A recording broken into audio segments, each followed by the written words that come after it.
Yo, what's poppin', everybody? Welcome back to the podcast, another episode of Caffeine and Green with your man, Connor Cardenas. And before we get into it today, I just want to give a huge shout out to the title sponsor of Caffeine and Green, which is 7 Seas Roasting Company, coming straight out of San Diego, California. My home roaster, and most of the time where you'll find me during the week. Now, what's so great about 7 Seas Roasting is that we're doing things a little bit different in specialty coffee. We're working with coffee farmers in villages in Laos and Vietnam, and we're bringing those coffees to life. But along with that, we're also showcasing other amazing coffees, Colombia's, Ethiopians, Guatemala's, Mexican coffees, which is coming down the pipe, so get ready, y'all. Now, full transparency, I am the head roaster at 7 Seas, as most of you know. But regardless, I think by now y'all know that I'm giving you straight fire with that coffee. So what I want you to do is head over to 7seasroasting.com, put in my code C&G at checkout, and you're going to get a deal, which is 3 bags of coffee for $30. I mean, that's a no-brainer if you really think about it, because 2 bags is $32 right there. So you're essentially getting 1 bag of coffee for free. It's a no-brainer, like I said. Now, right now, we have the El Jaguar, which is amazing. It's chocolate. It's nutty. It has a little bit of orange zest up front. We also have an array of new Lao coffees. The Katuat Village, we have the Phodom Kwan, and we also have the classic Setapung. Now, we also have some other things coming down the pipe, again, like I mentioned, so be ready, but that's what you have to choose for, and we have amazing, they're amazing coffees. I really hope you guys enjoy it, and again, use that code C&G at checkout. That's CANDG, and you're going to get that deal 3 for $30. Now, unfortunately, the charity coffees, which is the Kaha Collective and the Spikes Roast, don't come in this deal. But you still have so many coffees to choose from, it's all G. So head over, guys, C&G at checkout to get that deal. My guests today, Evan Hawkins and Brady O'Rear of the band Through the Roots. These guys are amazing. They're in a popular reggae band out of San Diego, California, and they're funny. They're hella sick. It was great talking to them, talking about tour, talking about their new album Arrival, talking about the creative process. It was everything that I really hoped it was going to be, and I really hope you guys enjoy it as well. So without further ado, I'll let them do the talking. Brady O'Rear, Evan Hawkins, this your time to shine, homies. Let's go. Caffeine and Green. It's your boy Connor. What's good? Good. Caffeine and Green. And we're live. Yes, gentlemen. Morning. What's going on? Good morning. Buenos dias. How are you? ¿Cómo estás? Muy bien. ¿Y tú? Muy bien. Estoy contento. And Evan, how are you doing this morning, sir? I'm doing great. Fuck yeah. Yeah, man. I didn't actually introduce Brady. We got Brady and Evan from Through the Roots, guys. Fucking welcome to Caffeine and Green. Thanks for having us. Yes. I'm super excited to have you guys on today. I generally like to start the show and just get right into it. Let's do it. First, I gotta say, the new album, Arrival. It's fucking super good. Oh, thank you. Yes. Come Home. Definitely like that track. Catch a Flight is really good. The video for Catch a Flight that you sent me is hilarious. I was watching it just like looking at Brady's face. Like he's just like going like this, or like it's just his face like in the repeat. I'm like, dude, that's Brady right there. Some funny stories to go along with that video. Dude, there's a lot of questions I have about those. So people who don't know you, there's when you play your album on Spotify, the new one specifically, it has these like little videos that play for every song and they're looped. Yeah. I watch him and I'm like, dude, I know Brady. Like I've like partied with Brady. To see him on my phone, like doing these like super serious things, like maybe driving a girl down the street in like a car, like super nice haircut. Like, bro, I'm like, who is that guy? That's not Brady right there. That's those characters that I got to get into. Dude, is that what it is? You get characters? I feel like it was. Yeah, I feel like I was playing a character, definitely driving down the block. Dude. With that tight fade. Was that an OB? Yeah. Dude, I knew it. As soon as I was like, that's OB right there for sure. Yeah. Damn. So is that where you guys live? No, actually, I live in San Marcos now. Oh, wow. Yeah. Okay. Out in the cut. Yeah. Damn. So you missed it here today. Yeah. Damn. Thank you for coming. Of course, man. Thanks for having us. Dude, fuck yeah. And then so tell me more about like, with the album, you're not just making an album now. You are actually essentially making like a little mini movie for your album. Yeah. So like, I mean, I just wanted something that kind of gave people like a visual to relate to when they're looking at the song, something more memorable that maybe like they can, I don't know, feel like they're watching what we're talking about, or like just something visual, I felt like it was important to just kind of set the theme for each song. Yeah. And whether it was like funny or goofy or whatever, just something that was a little bit, artistic to give like set the mood for each song. So, I mean, they were very, very like last minute ideas that we're just like, all right, this is what we're going to do. Brady, can you meet us down here? All right, wait. My friend knows a guy with a lowrider. Like, we're doing this, we're doing this afternoon. Wait, okay, let me call one of my friends. All right, Jess, can you come? Can you film this afternoon? She's like, oh yeah, I'll totally be there. So then, it's just like, boom, then they were done. And they're all like quick ideas that just came out pretty cool. Was it only you who came up with those ideas? Or it was a blend of both, like Brady and I, but I kind of had a vision for some of them, and I think Brady had a vision for some of them, and we kind of just talked about it and like brought them to life. I don't know. It was weird how it happened. After like 4 weeks of deliberating on it, we're like, all right, we got to just make this shit happen already. Yeah, it's true. Yeah. But it's weird, like how he mentioned, like everything came together that day with the car and all that stuff. So it's like we had to get it that day, which I think is cool. It kind of came together organically, and then to see it done after stressing about it for such a long time, we're like, oh wow, okay. The weather was a factor too. It was like totally holding us up during that time. It was raining like crazy. Oh, what? Yeah, but it ended up coming out pretty sweet. It was like in April when it was raining like randomly for like the whole month.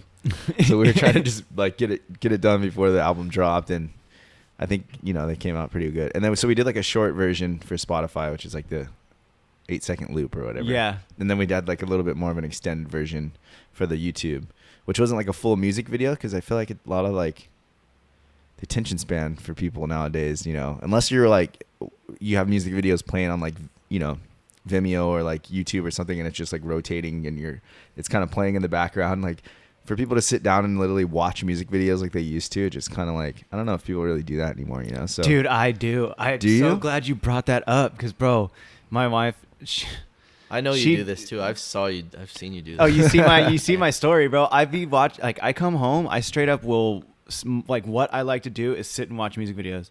Wow. I think it's really sick. Me personally, I loved music videos my whole life, and then I saw the progression of it just like disappearing. And then once I started seeing YouTube and like they have these videos, I mean, there's like millions and millions of views. Maybe people aren't watching them per se, but maybe just listening to it. Yeah. But dude, I'll watch them and they're so fun. Sometimes you just see like, I've been watching a lot of Young Dolph music videos recently. It's like water on water on water, and this fool just has like a blue ass grill, and I'm like, sick, bro. Like. He's not, and he's like bitches on bitches on bitches, and it's like just girls like standing there shaking their butts, and it's like, oh, that's fucking hilarious. Yeah. Like these fools are still doing it. Like there's an art to it, I think, because a lot of people, they use that as like an artistic way to kind of like tie the music to a visual, but it may not necessarily be like their lifestyle per se, But or it's the image that they're personifying, right? Yeah. You know what I mean? Yeah. So I think it's fun too. I mean, it's because of music videos, I feel like, or even like social media nowadays, like Tekashi 6ix9ine, like that. Everybody knew who that fucking dude was, and he was making the most noise with like rainbow hairs and tats on his face, and then he would have these crazy music videos, and I was like, I'm into this. This is tight. But then you can watch any type of like reggae video or anything like that as well, and it's just as fun. So I'll sit here and that's like waste my. She's like, what are you doing? I'm like, watching music videos. She's like, where do you think that comes from? Like the TRL days when you watched it, or the old school MTV days? Is that where your love for that stuff came from? Well, I just love music like so much. To see a visual behind that is really what gets me pumped, because if you don't know them and you're just hearing it, you can't put a face to like what's coming at, like, that person's making noise. You put a face to that noise and it's like, oh, sick. You're either fucking with them or you're not. And I think that's just why. So if like I love music so much, I'll see what the artist is doing, and then I get to see it's like, oh hell yeah, maybe it's their image is sick, or like maybe this. But yeah, I don't know. I think that's cool. it. You like the Missy Elliott music videos Oh, from back in the hell day? yeah. Gossip, folks. She just came out with a new one. Super duper fly. Yeah, She just dropped a new song called like "Throw It Back" or something, and it's like she has like these pigtails and there's girls jump roping through them. What? Or like, yeah, it's pretty nuts. Dude, her and Busta Rhymes had the Dude, craziest- Busta Rhymes had some sick Yeah. ass music videos back in the day. You know who else had some good ones? Was Ludacris. Oh, Yeah, Ludacris he had did. great ones, yeah. Ludacris. Closer to the mic, Brady. That was like the glory years of those videos. Dude, yeah. But see, TRL was tight back then too. But see, they never played the video all the way through. No, they The shit played was just whack. a snippet. Yeah. Yeah. Especially if it was like songs like at the beginning of the countdown, they wouldn't even play Unless, it. They would- unless it was world premiere. Yeah, dude, are you like you remember? Like it was that. Fuck, what was the show called? Behind the like making the video or something like that. yeah, that was remember cool. Dude, yeah, they showed the whole process leading up to making the music video, and then they would premiere it at the end of the show. Yeah, That shit was tight. that was pretty cool. I loved it. Okay, sorry, tangent on that. But so, what one thing about when I hear the new album, I definitely was. I had to listen to it probably a couple times through. I had to listen to probably like 3 or 4 times in a row, to start like. Okay, picking a song that I like and doing this, kind of just analyzing it. And then I took it to the shop yesterday. And I was like, okay, I told all my staff, I was like, you guys got to listen to this band. And then we had it just playing for probably like 6 hours. Wow. Just on loop. Or maybe it was like 5 because it was from 7 to 12. Yeah, so 5 hours. And it was just like Arrival. And then it started going into your guys' radio. And everybody's like, this is the dudes you're going to have on your show? And I was like, yeah. And they're all, these dudes are good. And I was like, sick. So we got you some love at 7 Seas. Nice, man. Yes, thank you. And the coffee's great too. Thank you. But yeah, I mean, for me, when I start to hear it and like start to understand what you went into writing it, what inspires you? Are you guys working off like feelings that are personal things to you when you're writing, or is it more like, I know this is gonna sound good? Like, It's weird. It's a blend. It's kind of a blend of both. I mean, I think as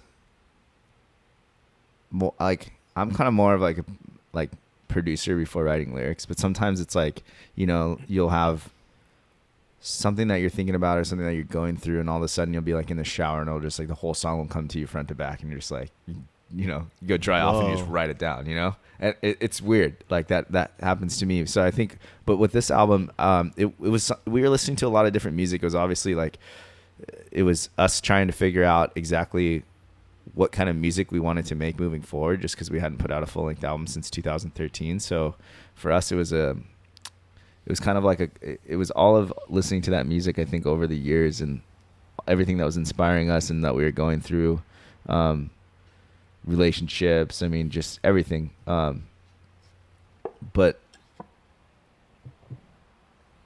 I don't know, some of them started with like melodies, some of them started with moods and vibes. I wrote with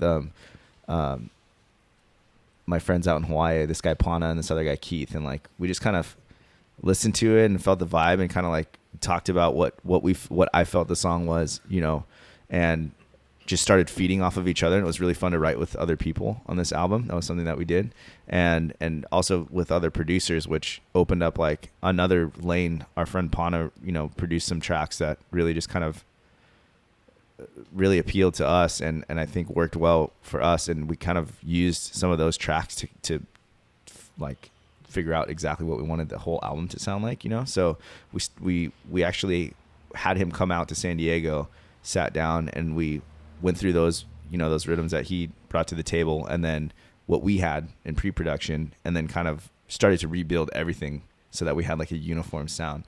And I think it really like allowed us to find our own lane that way, and working with him and giving our opinions and kind of like just bringing something fresh, because I think it does sound a lot different than a lot of our other music. And I think we're kind of like now carving our way to finding like even more different sounds that's going to make us through the roots. I think we're kind of finding out who we were, listening to a lot of different bands that we were coming up with, and kind of trying to, at first as a band, you kind of try to like mimic people, or like, you're trying to figure your way out. And like, finally, I think we got to a place where we're like, okay, this is our shit now, Man, making your own sound. Yeah. Brady, why don't you kind of chime in on that too and give your opinion? Cause I know What inspires you when you're doing your music?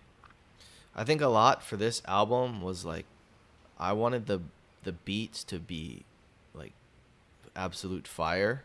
And so that was like Yes. that's what we went for first. And then once we had those where we liked it, then we were like, all right, we need to, create a vibe with those, like what we were feeling with a lot of those. So we kind of just, we wrote some of these songs with Kaleo from Pepper. So we would just like sit on the floor in his room and just bounce ideas off of each other and like talk about, like Evan said, what is this song making you feel? Like what kind of picture you want to paint? What kind of story you want to tell? Even if it's not stories personally that we're going through right now, but like stories that maybe our friends are going through, or our stories just people in our age group are going through right now. All right. That's inspiring, dude. I like that. I think that's badass. I think it's also, I mean, the creative process is very unique in a sense. And I always like to hear, especially how musicians can relate to it. Because I'm a big believer in like energy and like like the vibe that we're creating right now. This is like a positive energy. It's like we're bouncing ideas off, we're talking, doing whatever. But then it's like you can apply that to anything. So for me, it's coffee roasting or doing the podcast. And you guys are applying it to the music.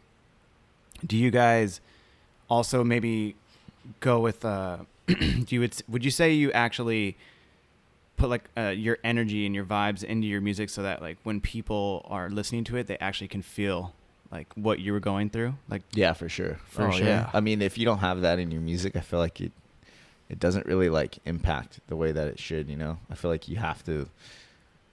It's funny too, because even when you record the songs, you try to put that into the, like your performance when you're recording too. Mm-hmm. And like, I mean, even working with other engineers, they can feel it too while they're recording. So if you like shut your eyes and you're listening to somebody who's recording their vocals and you're not like passionate about it, like you can feel it. And I think that's the time when you really can make that difference, or that song really hits harder, emotionally, and it all comes down to like the state of mind when you're recording and all that kind of stuff, because you can have. A lot of times it's funny, I was talking to Errol Brown, who's engineered for Bob Marley, and he's Revolution's front of house engineer for a while, but he did like Bob Marley's mixing in engineering in the studio for him for some of his records. And he was telling me like some of the first takes, for like the scratch vocals are the best takes because they're the most like emotionally, the most emotional performances. And like emotionally charged. Yeah, like, and then to go back and try to recreate that, like, sometimes can't be done, So he would use some of those first take vocals, which aren't like on the best mic. It'd be like a, whatever, and he would have to EQ it to make it sound good, and compression, all that stuff. So that take had the emotion, and I feel like that's kind of the same way. When you ask that question, you have to kind of, yes, I think we do, because you have to have that kind of energy to put out in your performance so that people can feel it, Mm-hmm. And it's not just words, I think it's more than that. It's feelings. Yeah, for sure. Yeah. That's tight. I mean, how about you, Brady, when you're out and when you're out there performing, like, or actually this could be for both of you, like when you guys are on the stage and you're, having that energy that you're putting into your music that people can just feel through listening it. When you're doing a live show, are you like giving all of that just like the same way, but like people can see it? Yeah. You're just fucking. I've seen you on the keyboards at a Through the Root show, and you're just like getting it, son. I'm like, oh, what? I was like, look at Brady over there. He's getting it. Yeah, those people, it's crazy. It's like, the studio and live are so different. It's completely different settings. But like that, like Evan was saying, it's that energy you put in when you're in the studio, putting in that energy to create that vibe for like to put it on the tape to record. But live is like even a crazier animal, Mm-hmm. It's, I don't know, it's hard to describe. Just to see the people like rocking with us. Yeah. And, like probably some people rocking harder than us, Dude, they're getting it. Yeah, and they're singing it louder than we're singing. That's like, for me, that gives me so much energy. It gives the guys so much energy, because then the whole fucking building is shaking, Yeah. People are like getting into it. You see people just singing. You see people doing Millie Rock. You see it. Dude, when I get stoked, I look in the crowd and I see people doing some crazy ass weird dance moves that people will be like, what are that person doing, Yeah. But like when I see that, I'm like, dude, this person like feels this shit, and they're like expressing how they feel through like their dance moves. So that shit is sick. Yeah. That's what's up, dude. See, I love that. I love to dance. I always dance, bro. I'll be in my house all the time just dancing by myself, like no bullshit.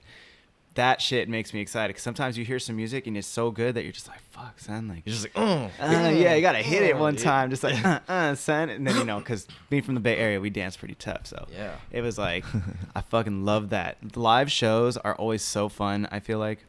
That's the other thing. Even back to like music videos, it's like all part of it, bro. Yeah. You see your like that person live. If they come whack, sometimes I'll just be over the artist. Like, not gonna lie, I saw Drake perform and he was like the worst dude I've ever seen live. It was horrible. It was horrible. Didn't finish a song. He was like watching TRL. He would play like brrrr. It's like I got next song. Hotline Bling, next song. And it would like, he'd play like maybe a verse of it and be like, Yeah. And then the next song, it's like, come on, bro. Are you serious? And then you go see like Florence and the Machine and it's running back and forth and she's just fucking energy out. Yeah, she's wild. Dude, she's great. So sick. I think it's if with an album and a new album, it's really rewarding to see people reacting to the songs that you're working hard, you know, towards. Even if they're sitting there and they're just singing the lyrics, but they're singing the completely wrong lyrics. It's loud and hard Even as if they they're can. acting like they're singing the lyrics to a song that hasn't come out yet. Dude. Yeah. I'm still like, yes, thanks for trying. Thank you. And they're just like, I'll figure it out. But it's that circle of energy, you know, like if a crowd comes too, it's like the same way for us. If the crowd doesn't come bringing it, you know, and we're out there traveling all the way to wherever we are, you know, to be there to play, and they're just kind of looking at you like they might be having a good time, but like they're not really expressing it, or maybe they just don't know how to like physically express it, you know? Yeah. But that definitely affects our show too, because it's like you give us that energy so we can give it back, and it's just a circle of like, you know, the whole time. That's so sick. Yeah.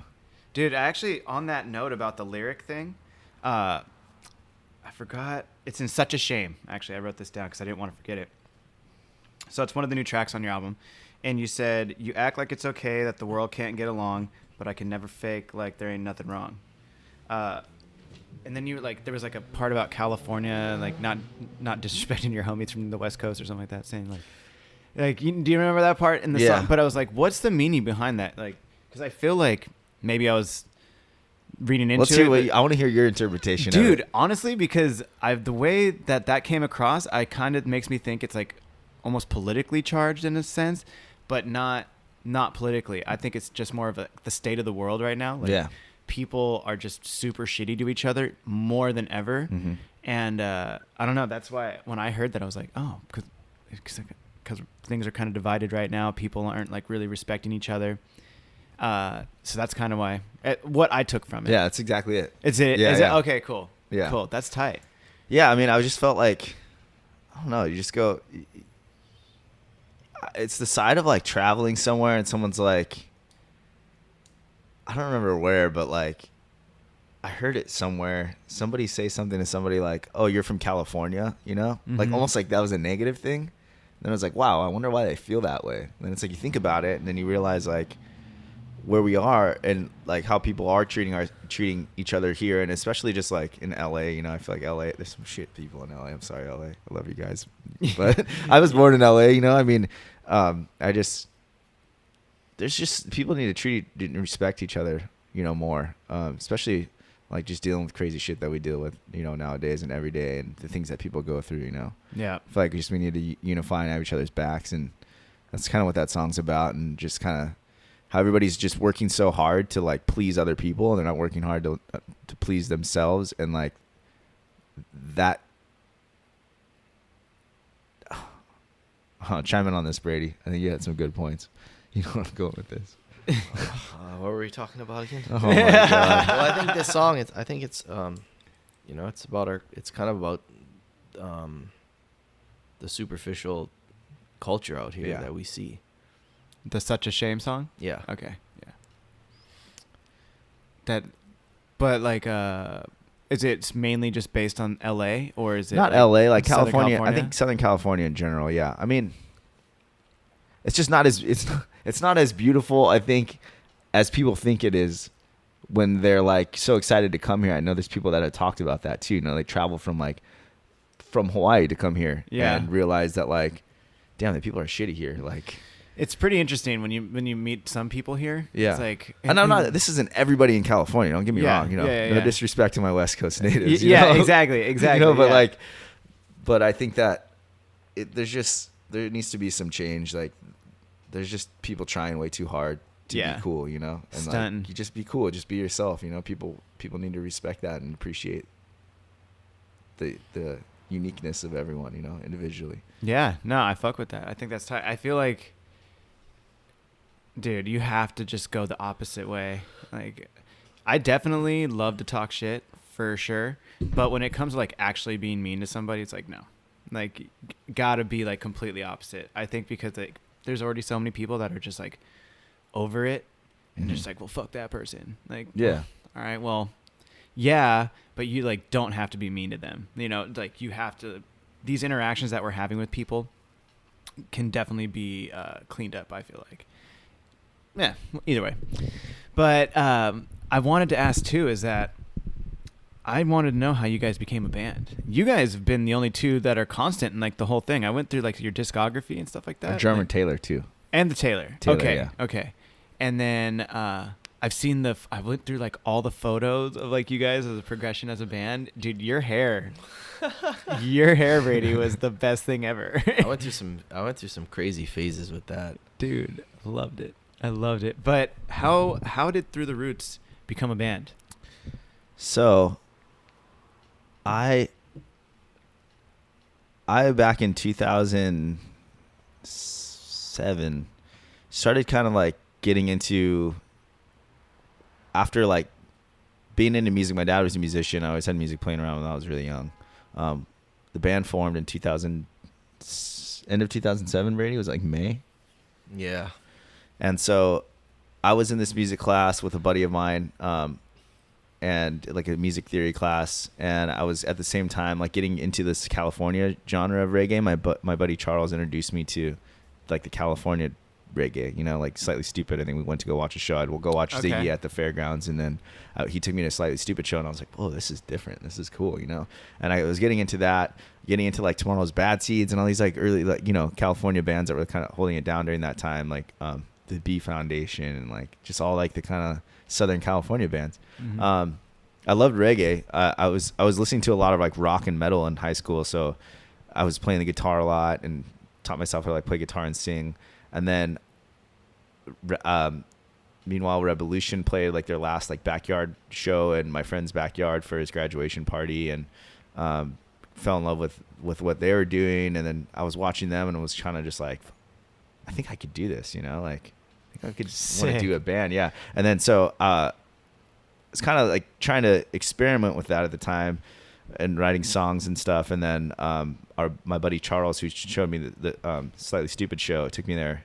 He ended up passing away in a drunk driving accident. So wrote a song for him that like really was like the first song that I was able to write, you know, and wrote that with my buddy Taylor, who's the drummer. And then Taylor and I started writing a lot more songs. He brought some songs to the table, and we kind of like wrote our first EP. It was really rough. And then we had a buddy from the same school that I was, or from college. It was Shane, our first keyboard player, and I met him through a friend of a friend, and we were just asking around like for musicians, kind of, you know. And people were like, "Oh, I know this guy who plays bass," like, you know, and ended up finding Brian, our first bass player, through a friend, and then we all started jamming, did backyard shows, and it kind of slowly started evolving, but it was very like backyard shows, parties, mom's living room, invite everybody over, like That's her tight. coming out and being like, "What are you doing?" Like, Dude, that's so you know, sick. it's 11 o'clock. I'm like, "We got mom,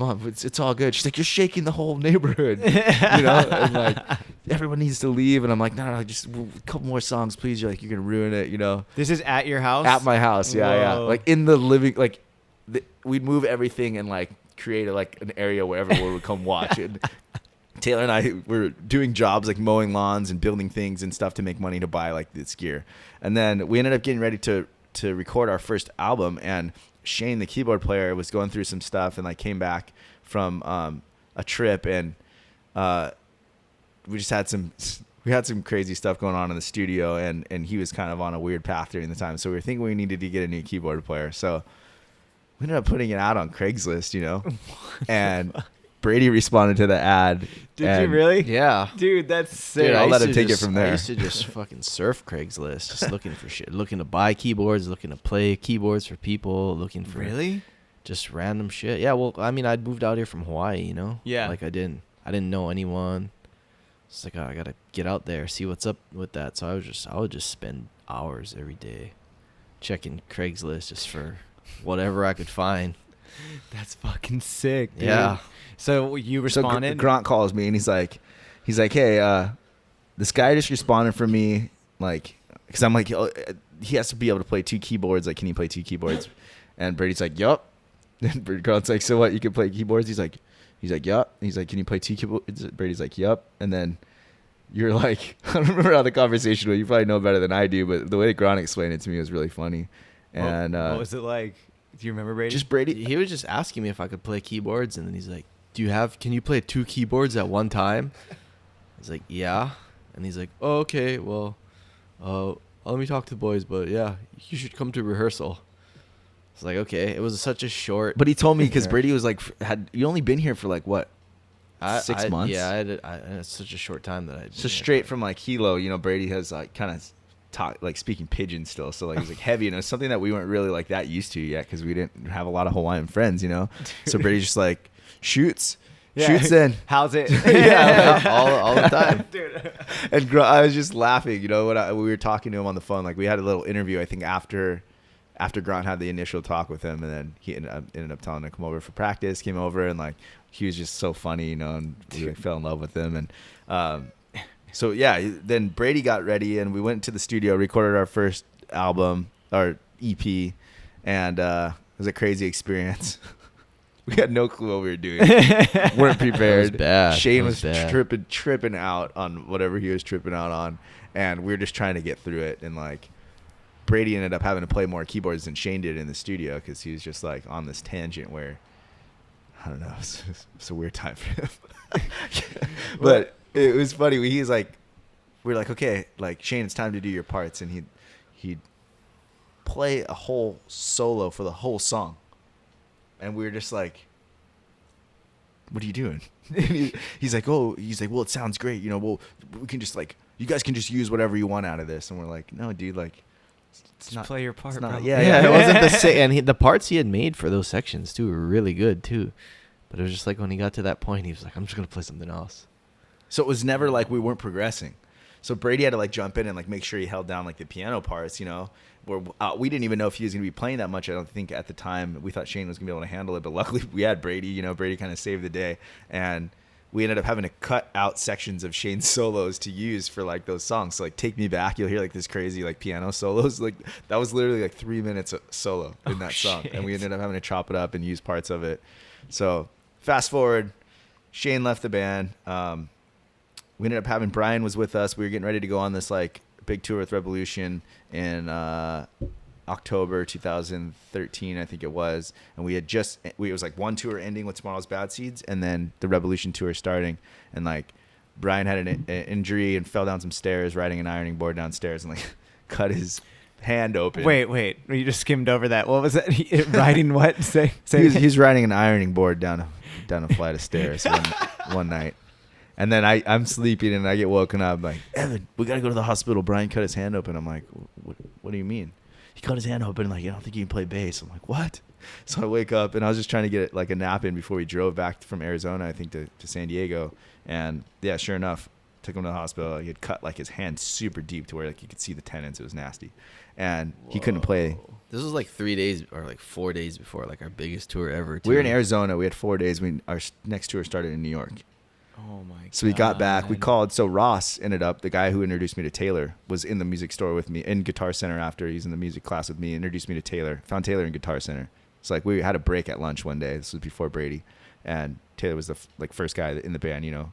And Ross took me to Guitar Center on our break and walked in. I was like, oh, who's that guy drumming? And he ended up knowing Taylor was like his best friend. It was coincidental that we were there. It's like fate.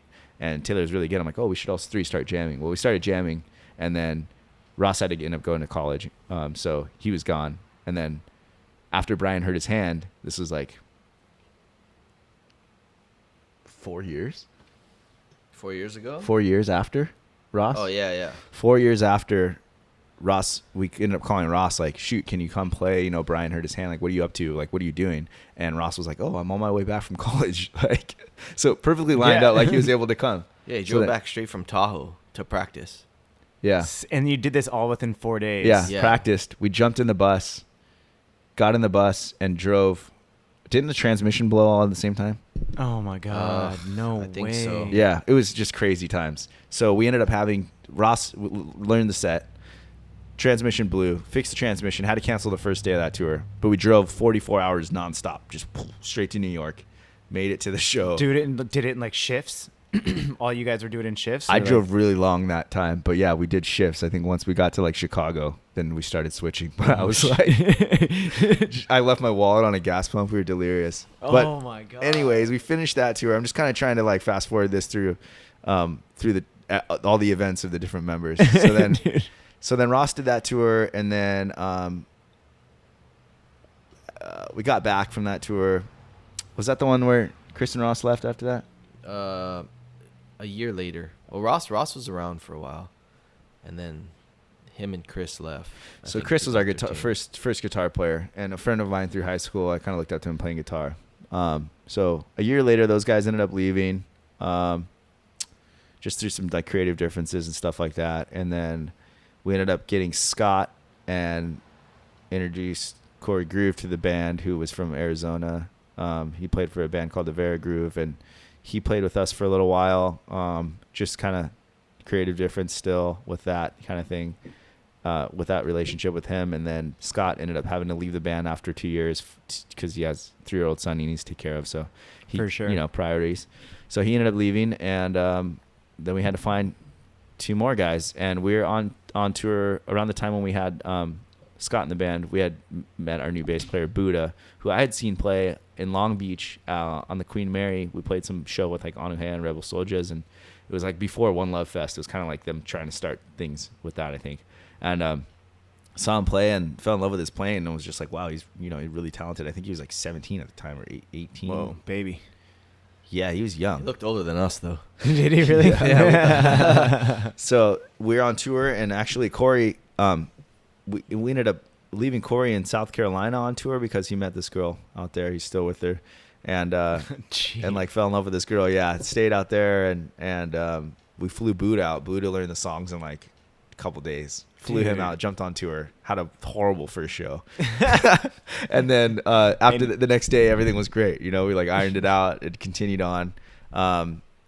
We had Scott during that time still. We finished that tour, and then jumped on another one. Brought our friends Maoli from Maui on tour with us, and did like a joint tour with them. And Corrick and Scott were playing at the time. Corrick's our current guitar player, and they were playing together and vibing together and just geeking out over guitars together. I think Scott knew that he wanted to leave, and Corrick was looking to kind of explore some new avenues, and so they vibed. And I think they kind of had this set in plan where Corrick knew he was going to be stepping up because Scott was going to leave. So then after the tour, we got home, and Scott let us know that he wasn't going to be playing with us anymore. And I was like, it was really random, like kind of out of the blue. And we were like, what? Like, what are we going to do right now? Like we knew what we had to do. We've been doing it already, all these times, but we were like, oh man, this again, and he's like, well, I think Corrick might want to play with you guys. And I was like, what do you mean? So like they had this whole thing already planned out. So we called Corrick, and Corrick's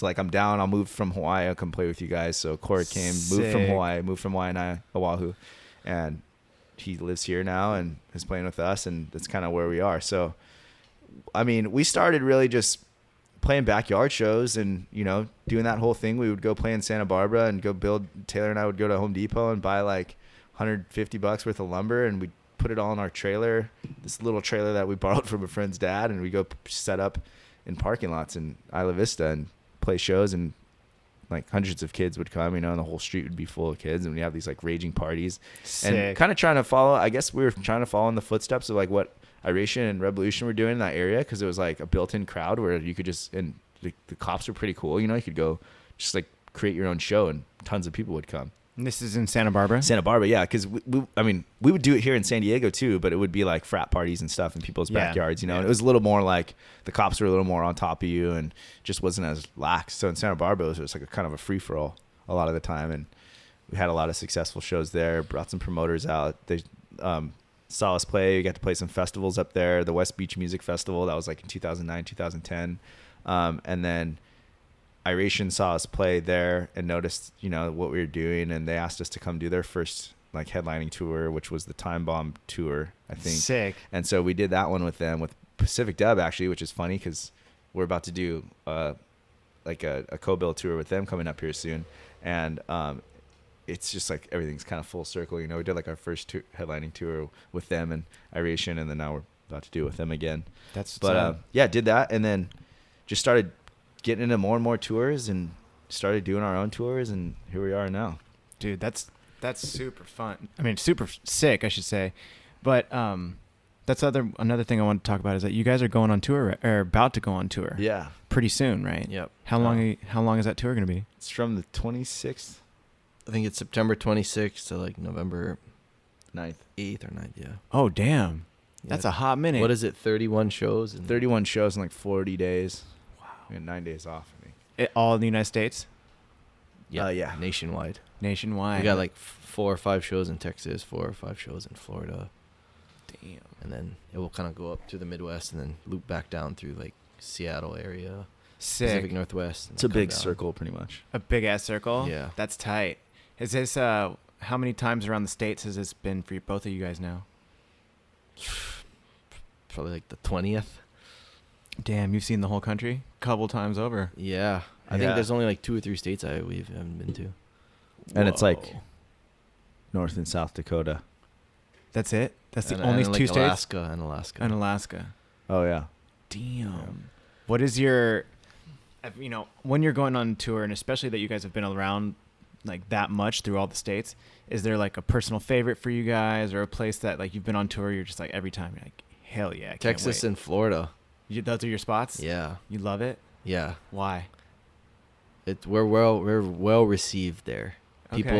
People they come out, and we can tell too the people who are coming out. There's a lot of day one fans there for us that come out. They come out like strong there. That's tight. I think Seattle, too, is strong for us. Seattle, Chicago's fun, Virginia Beach. The Carolinas are normally pretty fun, too. But I think Seattle and Chicago. I'm trying to think of where else. We're actually going to Minnesota this tour. Oh, can't which is forget fun. Colorado. Oh yeah, Colorado. We're not doing Colorado this tour, but of course Colorado is like, you know, it's part of the culture up there. Oh, yeah. So we're really well received. New Mexico. New Mexico. is Albuquerque. My mom lives in Albuquerque. Oh, that's Oh awesome. really? Yeah. Gotta come out. Dude. Oh, I don't think we're playing there. Never mind. Not this Dude. tour. It's crazy out there, the desert life. Yeah. Yeah. Damn.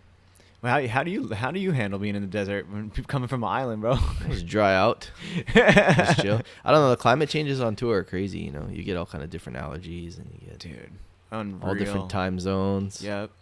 Texas especially. I've been on tour on Texas when I was I did a skate tour with my wheel sponsor, and we went through Texas, and it was the whole 2 weeks we were there, or like week. No, it was 2 weeks. Yeah. Took forever to get around that damn state. Yeah. Forever, bro. Like you could be driving for like a whole day and not make it across Yeah. that thing. Did you skate Roswell? I did not skate Roswell. I only stayed in Albuquerque and I think Gallup. Oh, Gallup. Yeah, I think. Dude, you know about Gallup? Yeah, Like, oh, yeah. dude, fucking We Gallup. flipped our trailer in Gallup. Really? Yeah. Taylor hit black ice, and we did like a 180 in our trailer with the bus, and like the trailer came off and like rolled down a hill. Scary, bro. That's so. Dude, the black ice is real out It there. is yeah. real.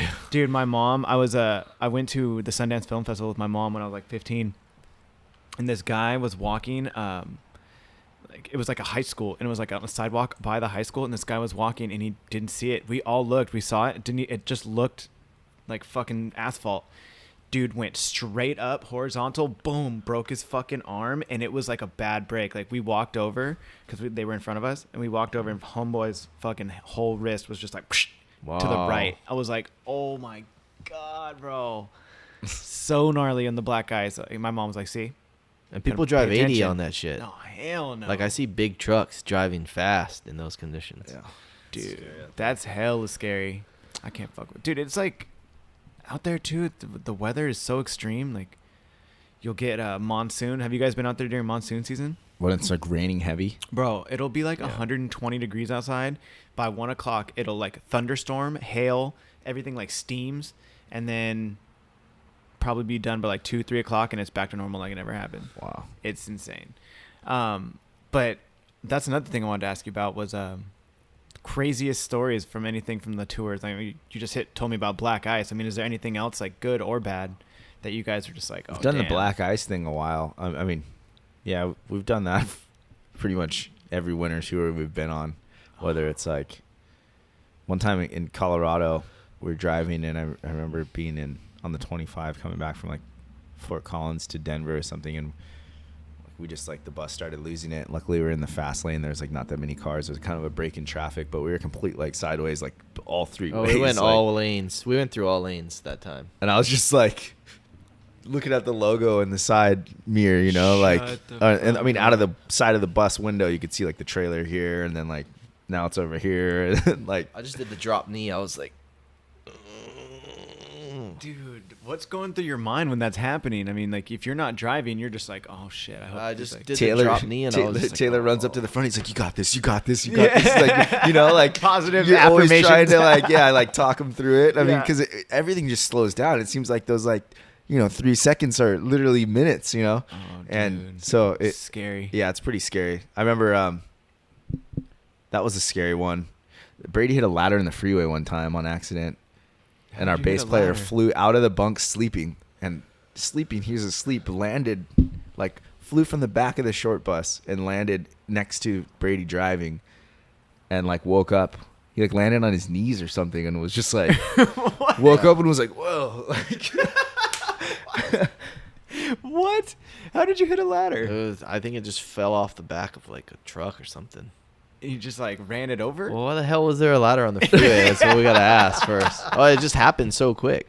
Okay. Yeah. That's what I was like, wait, were you doing it as like a joke or? no, it was no. nighttime. It was like 4 a.m. or something. We were driving to Santa Barbara, and yeah, I just remember like dozing off, like just getting comfortable, because like there's always those fears when you're never fully asleep in the bus, you know. You're Yeah, always of just course, like you never get a good deep sleep because you're just expecting something to happen. So I was just kind of dozing off, and I got like right to the point where I was like about to go to sleep, and fuck, hit this ladder, and Brady's like, "Oh shit!" It was crazy. Did you crack a bunch of jokes during it, or are you like super serious? and I then just joked didn't know what after? was going on. It just happened so quick. I was kind of at a loss for words for a little bit. Whoa. But the craziest thing I would have to say is that same bus burning down. What? It Oh, burned yeah. down? Oh yeah. How did that happen? Well, thank God you got out. Yeah. got out of the van. Thank God. I mean, we left all our stuff in there because it happened really quickly. We were in North Carolina, and the bus just like went up in flames.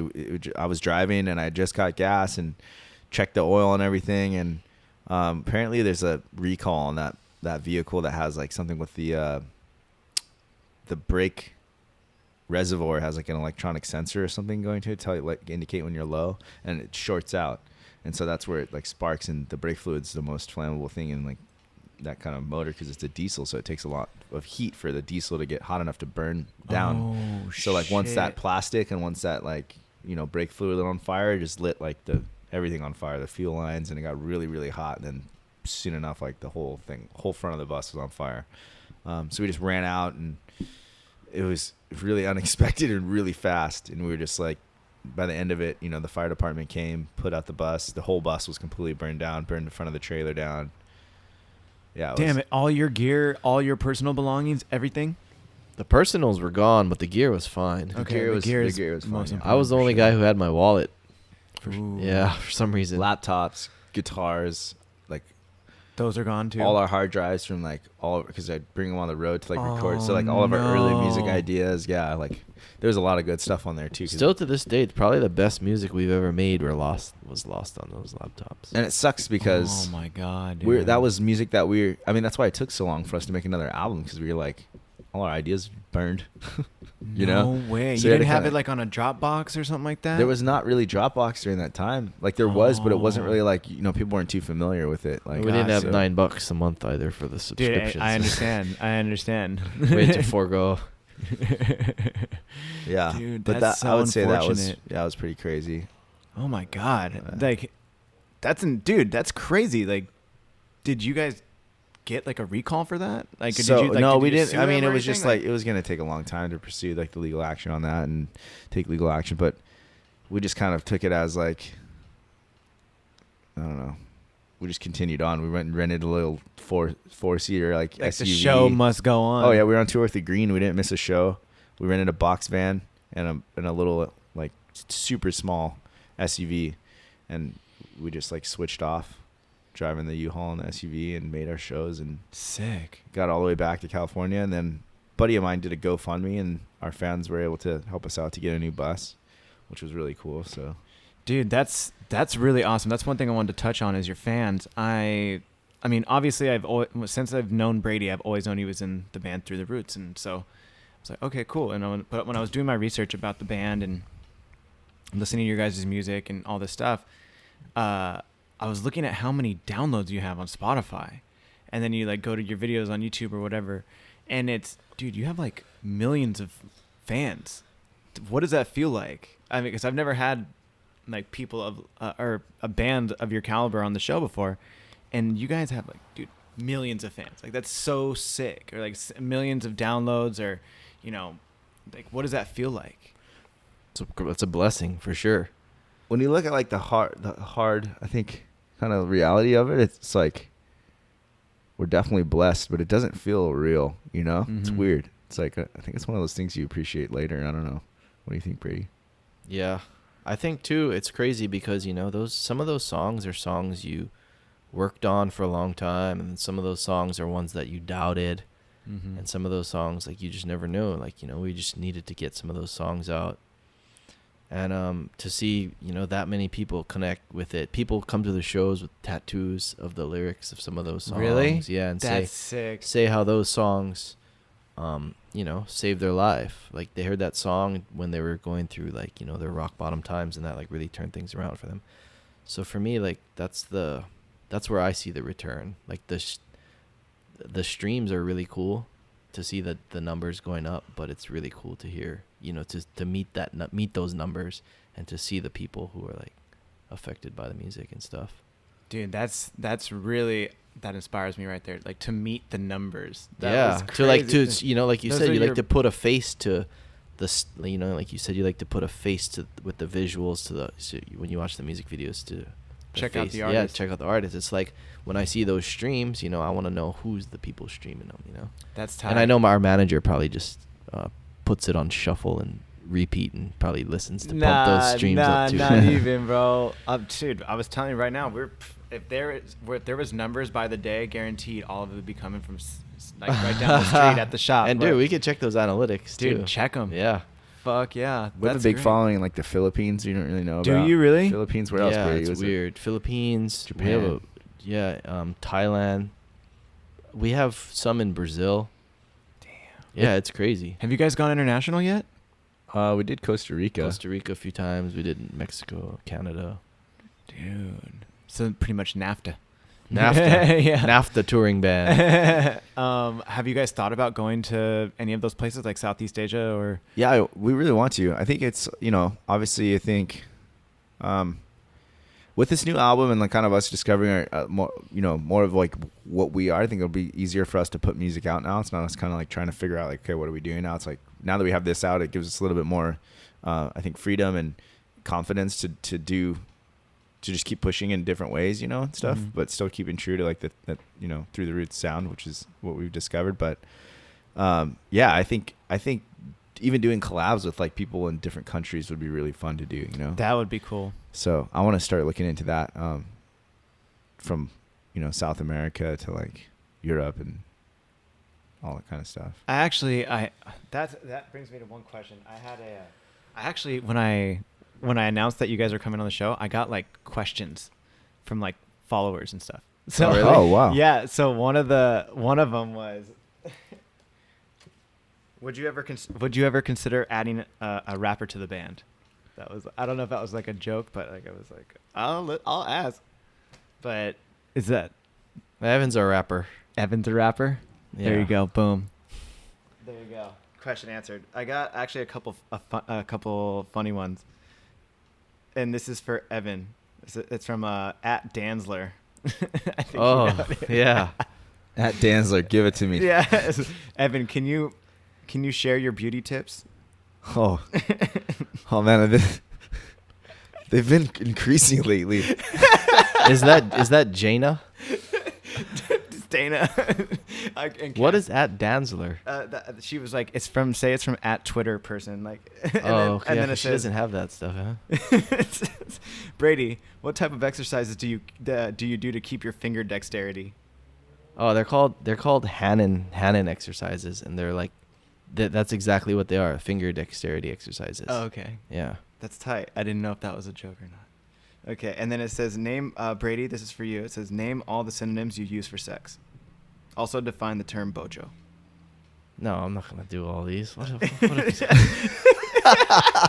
Come on, these come are on, like give 'em heavy. something to remember. These are like heavy ones from like back in like the day. I'm not even that person anymore. I don't think I can even answer those things. Okay.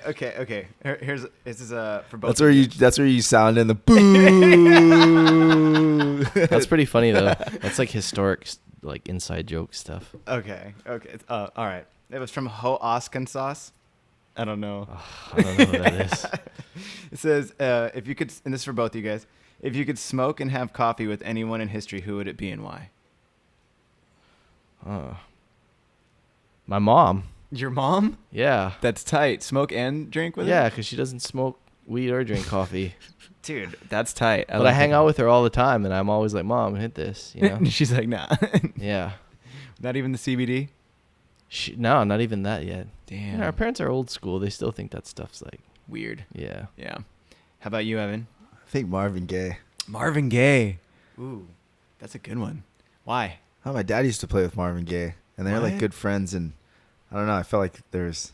They were homies? Yeah, Like my dad boys? played music with like for Marvin Gaye. Yeah, he played. He was a what? guitar player and bass player. Played with like the Spinners and the Dells and like a lot of Motown bands and stuff. And played with Marvin Gaye for a few years. Whoa. Yeah. That must have been something else. Did you have like photos of him and Marvin Gaye together at, like in your Yeah, in there's his like house? I've found some videos and stuff like that. There's my dad had a huge chunk of all this like memorabilia, and he got it stolen. And like he told me he had a Colt 45 that Marvin Gaye gave him that like he wanted to give to my What? brother and I, and like all this cool shit, and it got stolen out of a trunk. Out of a trunk? Why was it in a trunk? Sorry, it got his trunk. The trunk got stolen. Oh. It was in a at his- trunk. Oh. A chest. That sucks. Yeah, I know. It really sucks. So yeah, I think that would be cool. Dude, you know, Marvin Gaye would be so epic. he's got great lyrics and. Dude, some of the like the older, it's so funny with Marvin Gaye specifically that you see the progression of him as an artist from like I don't know, I'm totally off on the not genre, like 60s, 50s, 60s, whatever, when he was like doo-wop, kind of very, very clean cut, no beard yet, wasn't like activist. He was still doing like just really happy songs, and Yeah. then the progression to where he like grew everything out and then became this like a symbol for like a generation and against like protest music, like what's going on and all these other types of things. That's specifically, I really, really like Marvin Gaye for that. I think it's really cool to see like you're talking about, you're finding your sound through the roots. You're seeing the progression of artists and how they're developing and how they're growing up, but then also having, I don't know, different inspirations. Like I don't know what else goes into. Yeah. It's just a life journey that you're Yeah. writing about and you're experiencing. And you're writing about your experiences, you know, and like and you're just observing constantly and writing about those observations, you know. Mm-hmm. I think that's really it's everyone's journey in a song, you know. I feel like. Dude, how did you start playing keyboards, Brady? I started playing keyboards because all of my friends back home can play music, but at all of their jam sessions, there was never a keyboard. What? There would never, like, no one played keyboards Yeah. that I knew. So they would always be playing. They would have guitars and bass and drums and ukulele. And then I'd be like, oh, you guys need a keyboard player, you know? But never, you know, because no one we knew at the time played keyboards. So I was like, oh, okay, well, this is easier to learn keyboards than it is to learn the string instruments. Okay. But I always been into keyboards just from like listening to reggae growing up, and I've always been, I don't know, intrigued by it. Do you play piano as well?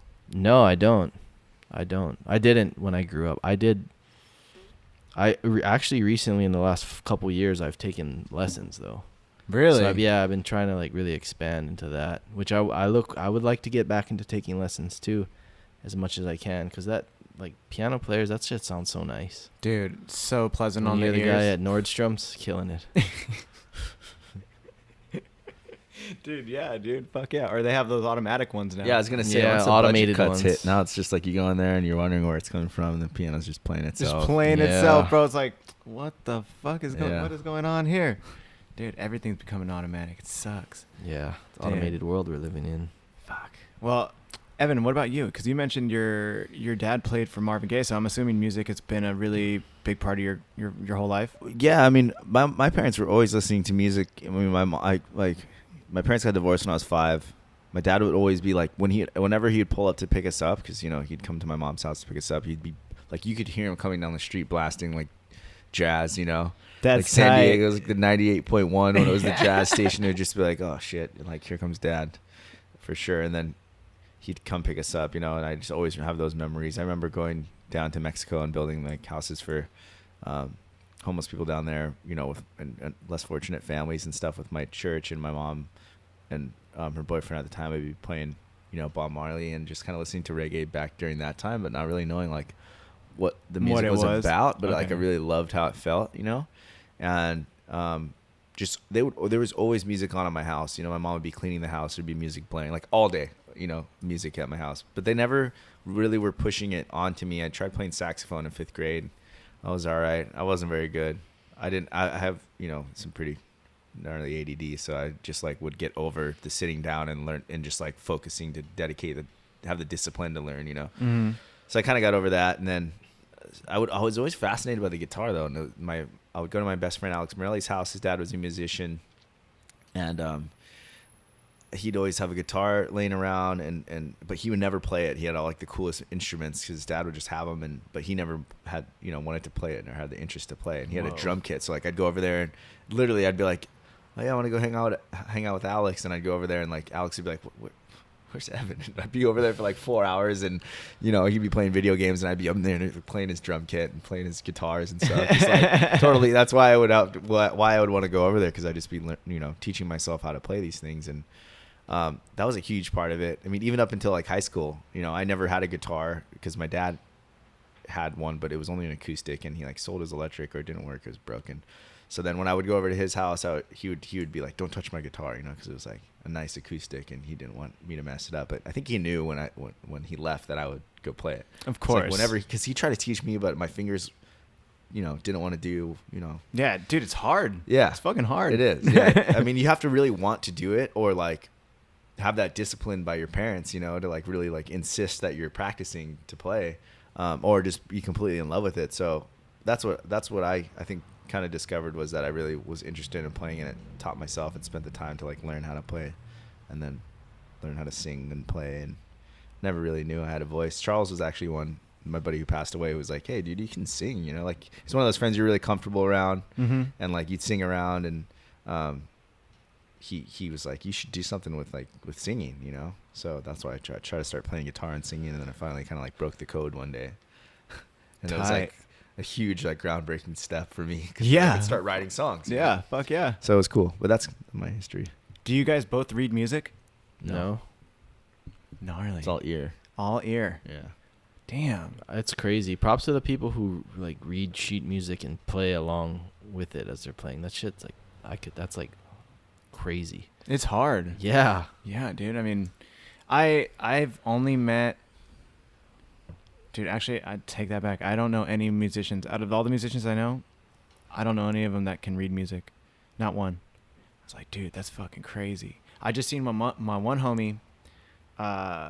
She was at like an orchestra, and she was like standing right there, and she was just Instagramming. And you know how they have the pit in the orchestra? They like underneath Yeah. the stage, or but they're open, Yeah. kind of. She was standing right there, and they had this like a big ass stand up bass, and they had like a person playing a violinist, and they had like the music, and they were just doing it, and they had like the guy going like this. And it was all, yo, that shit is so next level. Yeah. Dude, that's Oh like my that's like the God. highest quality of band you can have, is those orchestras. Like Oh man. how on point they are, and Yep. how together they are. It's crazy. I mean, it's crazy. You never really notice, but like a lot of these big, even like rappers and hip hop artists, like when you go and watch their shows, it looks like it's just them up there. Mm-hmm. Like if you look, closely, like there's like a riser in the back, or there's somewhere where there's a band that's doing that, and Oh yeah, it's pretty cool. they have that at Outside Lands specifically. We went and saw Smoke Perp. Oh wow, horrible new rapper, but the beats were really good. And sure enough, there's like this stand in the middle of the like where the stage area is. Like people go around it, and then there was just like the audio engineer like tent thing that was in the middle. It was like a little bit like if the stage was at the end of this wall right here, they were like in the middle, and then people were surrounding it, and it was like, damn, they had a team right there helping him do his one-man thing and like a DJ. It's like one of the most important parts of the show. Oh yeah, your sound guy, because there's like I almost like to think of it as like it's an interpreter, that's like it's interpreting your music to these people. Because if you have a bad mix and you're not being able to like present your show at the quality that you want to, like you're not going to gain those fans, because they're not going to fully get the experience that you're there to give. So props to all the sound guys out there, because they're really the ones that are giving people the experience. I think, of course the musicians, but like I said, they're a huge part of they're not blowing the speakers neither. Blowing the speakers, but just really, there's an art to it for sure. I think they're musicians as well, Dude, hell yeah. I want to ask a couple more questions real quick. If the one thing, this is from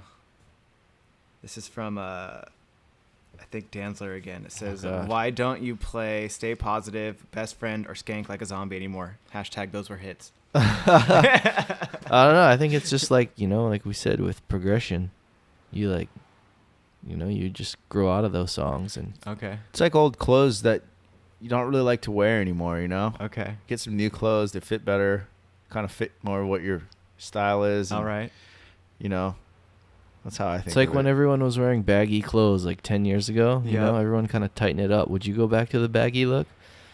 Okay, actually, I can actually go on about this for a second, honestly, because back in the day, bro, I used to rock the FUBU, the Jenkos. Oh, dude, I rocked FUBU for sure. I had one pair of Jenko when I rollerbladed for like a hot minute, but that was the only one, because those were stupid looking. But like, I did do Beyond Baggy.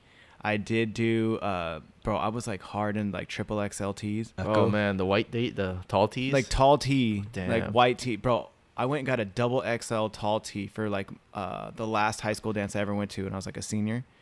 And me and my homie like bought new shirts. We bought new fucking hats, and we rolled up to and my homie's like, is that a fucking double X tall tee? My homie Kevin Jones. And I was like, yeah, G. He's like, he's all hype. He's like, Mom, dude.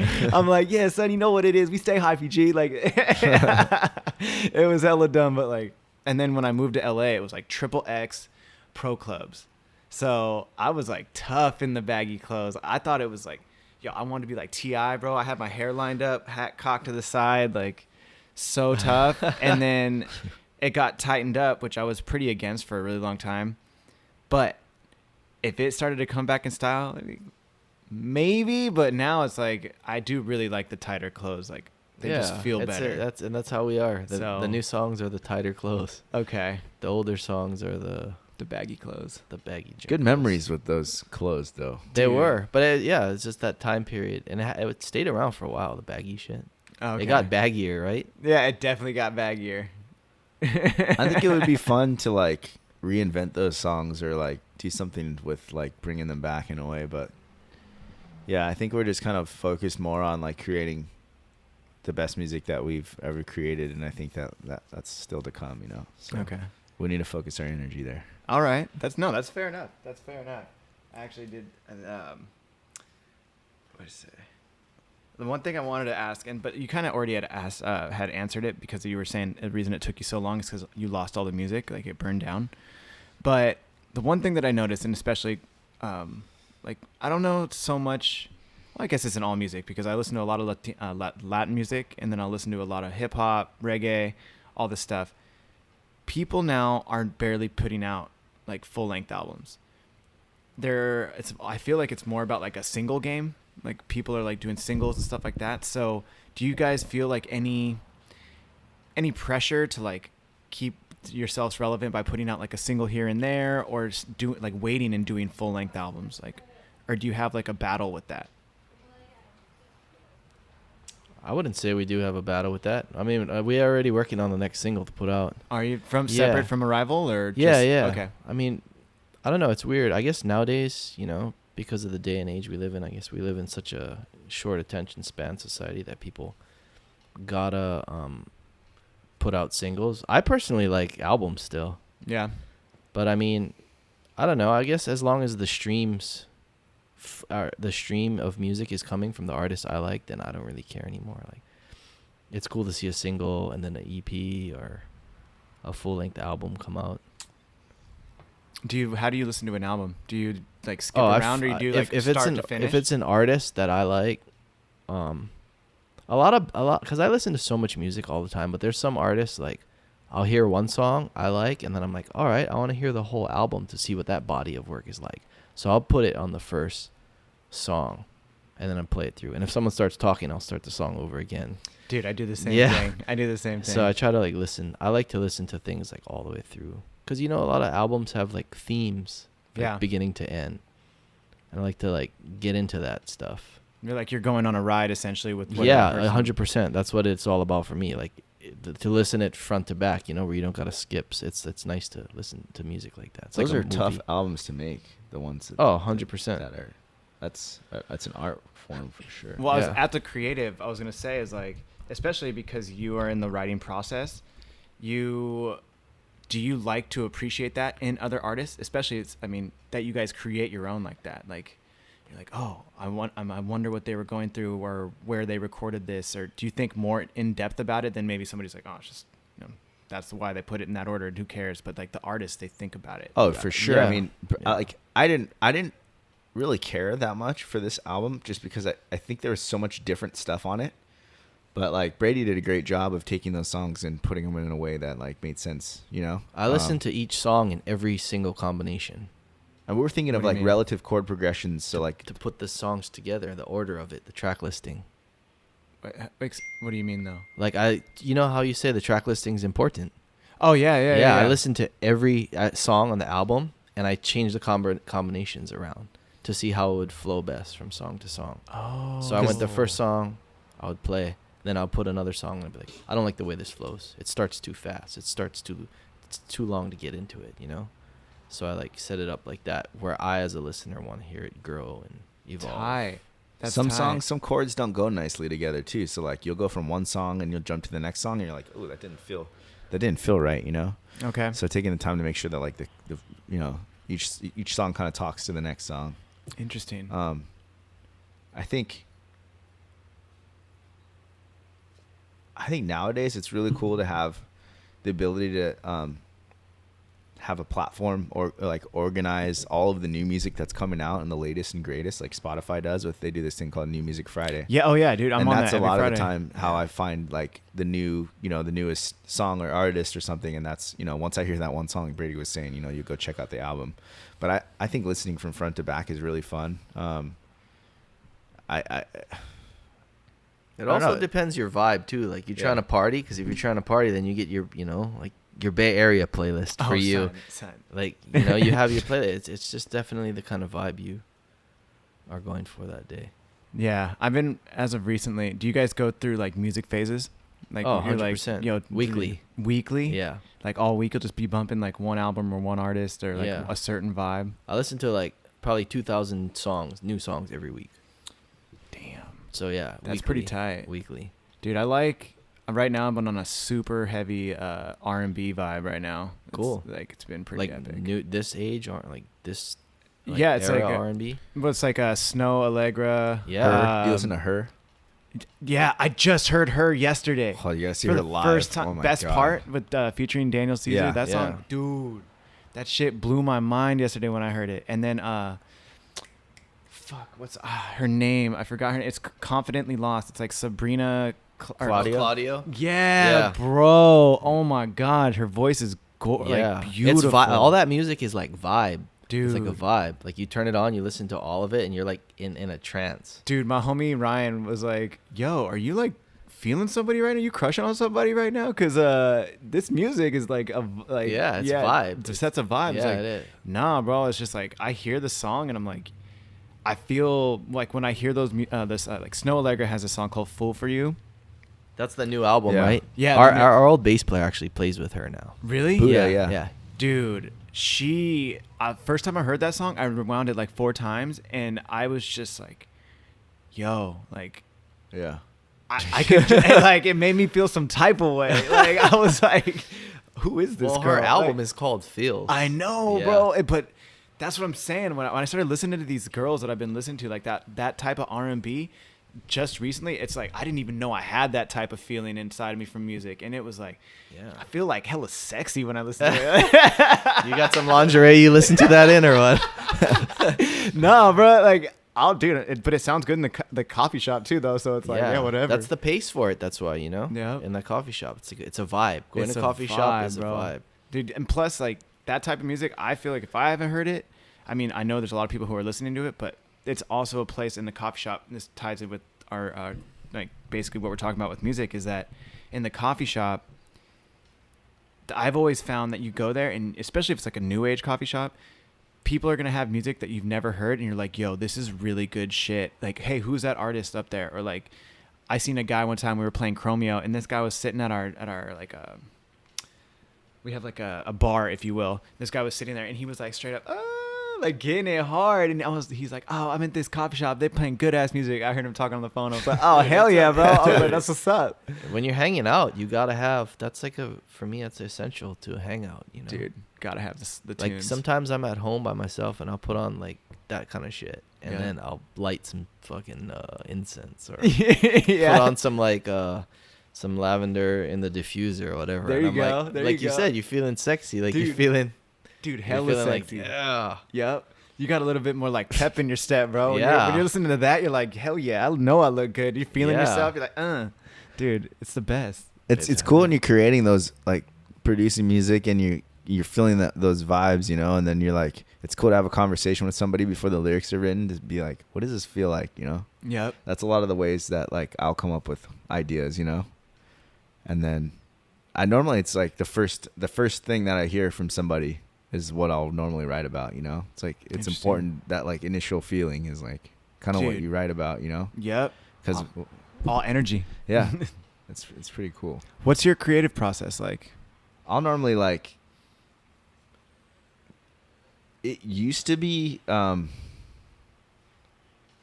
all about really cool sounds. Mm-hmm. I love like synths and cool drum textures and drum sounds and stuff. And I think like moving into more of what's available out there now as far as samples go and stuff. Like sometimes like they have a lot of things that are like song starters or like loops, that are like 4-bar loops and stuff. And a lot of those can inspire a whole mood, where you're just like, whoa, like this is cool. Or a chord progression, or like, I mean, we'll be in sound check one time and I'll tell Brady like, oh, remember that. Or I'll be like, hey, keep playing that. I'll record it into my phone because, it'll be like the start of something.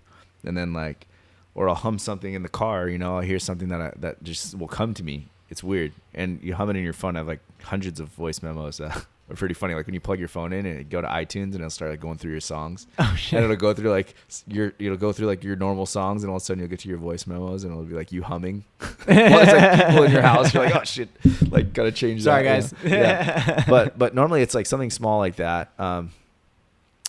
Sounds a lot like, coming up with like you'll build a whole song. Like sounds, they create this mood as well as even a chord progression. Like a certain sound, you're like, ooh, this is harsh, or this is soft, or this is a sexy sound, or whatever. Mm-hmm. And building like a vibe around that certain sound.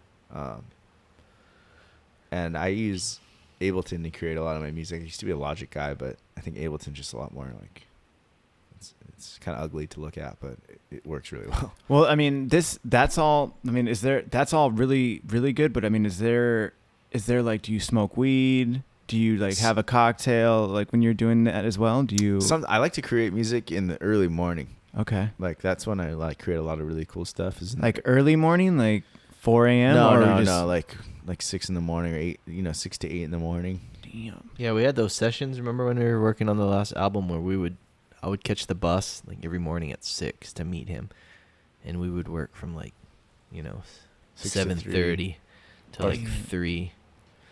There was times when we'd like, dude, that's like an 8-hour day. no, there was times when I mean, I was really picky about the vocals, you know? So like there'd be sessions when we were working on stuff and like we'd record all day and I'd be like, man, I still don't have it. You know, Brady would leave at 3 and I'd stay there till like, I don't know. I'd be there for like all day, 12 hours, you know? Fucking crazy. And we both would, you know? I mean, definitely some time went in on those songs, but yeah, I mean, sometimes I'll smoke when I'm creating. Sometimes I'll smoke when I'm actually performing too, because it kind of takes the edge off. You know, sometimes you think too hard about it. Yeah. And then I'll normally go through and I'll edit while I go through too. A lot of guys, I have like other people edit, but I like to do my own stuff like that way. So it's kind of a process, but yeah, I think like if you're creating something from scratch, you know, sometimes it's fun to drink a little bit, you know, take a couple of shots of Jameson or something and like feel the vibe. No, that I think that kind of stuff is for like later night creations, you know, but yeah, I don't know. Sometimes since if there was somebody that was engineering or like another producer that was there, I think it would be cool to like smoke a lot, you know, but sometimes I just get like so distracted when I'm like super just blown, you know, and I'm trying to get through, like navigating through. I'm like, I'll get distracted by, oh, this is a cool sound, and I'll like start creating something else, like, you know, tangents. Like I gotta stay focused. Yeah, 100% tangents, dude. Yeah. That's what when I used to, when I lived in OB, this is like a long time ago now, but I would just smoke and I would just hit the bong until fucking I get this one. It would be like, and I'd be like, yep, there, and then it was like, grab my board, put the headphones in, and just start smashing, bro. And I would go straight to the skate park the whole time pushing. And then right when you get in the park, you're already warmed up. I'm super lit. And it would just be like cruising. And like you're in that zone, in that mode. It's like next level, like a flow state almost. Yeah, it's you in that thing. That's it. And that's what you're looking for, that moment. That one, like it sounds lame, but it's like you're one with that thing. So I know musicians have that same feeling, that when like you're in that flow state, maybe you're 4 hours into a session, you're just like, boom, you're just going for it. Like your fingers are working, your exercises are paying off for your dexterity, and your fingers are flowing.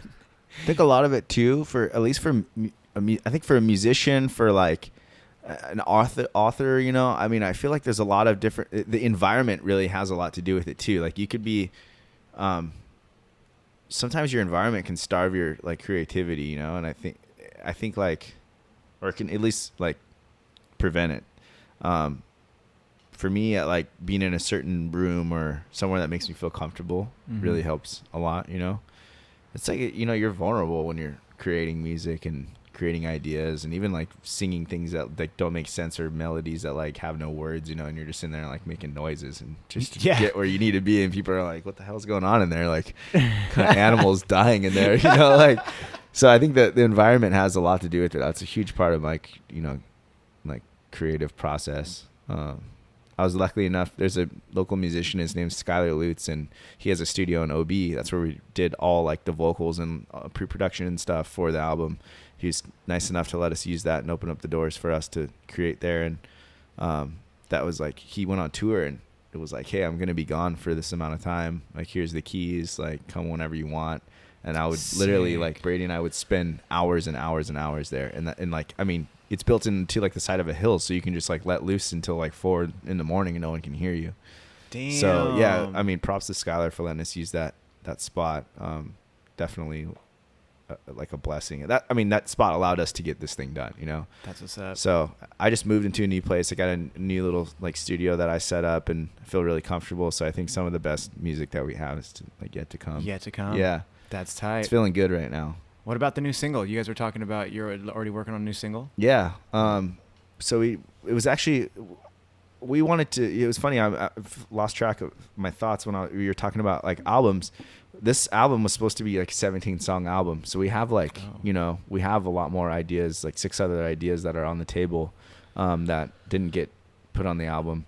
And some of them will come to life. I think some of them will kind of, you know, probably disappear. But yeah, we have those. We're going to sharpen up some of those, and they're really like, you know, progressed. So we're going to be working with a couple other producers to get this last single kind of buttoned up. And we just kind of wanted to like, we're all about keeping it like pushing the bar, and just kind of seeing like making the best product that we can for whatever we're trying to create, not just like trying to like, oh, this is kind of cool, let's just put this out, really trying to give it the attention that it needs to be great. Yeah. So that's why I think working with other people, it can kind of help you achieve that, and it definitely teaches you, it's a growing process. So I think that's probably going to drop hopefully either while we're on tour or right before we go on tour. The new to like kind of boost it, like a little promotional thing for the tour, like here's a new single, like see us on tour. Yeah. I mean, yeah. it's not like a theme for the tour or anything. It's just like, yo, like, sorry it took us so long to put out music. Here's more, Sick. It's just another vibe, like we were talking about. Yeah, setting that vibe that didn't get to the album, but I think that we're kind of it's like kind of music that we're into right now, So we want to put out that kind of vibe, that dance vibe. Yeah. Yes, I'm gonna get some skanking going on, or just like whatever. Whatever you want to move, yeah, man. Like I said, whatever you want to express or how you want to express that. Dude, one thing too is that like you're going on tour. You're gonna be playing with the Brothers Galvez and Music Box on November 2nd, which is definitely gonna be going. But I also, you've played with bands with Revolution, The Green, Iration, all like heavy hitters. All dudes that I've seen at numerous times.